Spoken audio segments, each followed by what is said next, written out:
hawapewi. Na huenda mimi niulize swali moja. Niulize swali moja katika engo hii. Je, kwamba coach kama coach alikosea kufanya vile Maxim kwa kikosi kile alichokipanga? Amekosea. Wale wachezaji wote si kwa ajili ya timu ile Mbeya City? Amekosea. Tusizungumze tu Simba au Yanga, lakini kila timu inatakiwa ipambane ipate matokeo. Kwa sababu usipopambana ukapata matokeo unashuka chini, unashuka daraja na ukishuka kule chini kurudi juu ni mtihani mzee. Na watu wanawekeza kwenye timu.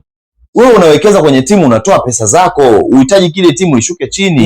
Na Mwanasechi Sport sio kana kwamba mwalimu jinsi alivyoelekeza wachezaji wake hawakuwapia vile kama maelekezo ya mwalimu aliyotoa. Hapana, unajua katika kikosi lazima kuwe na vikosi viwili. Kikosi cha timu lazima viwe viwili. Unakuwa na kikosi cha kwanza na kikosi cha pili. Kikosi cha kwanza ndio mara nyingi kinakuwa tegemezi. Nyakati zote ukihitaji performance nzuri lazima utumie kikosi cha kwanza, sio cha pili. Kwa hiyo hivyo vitu vinaashiria pia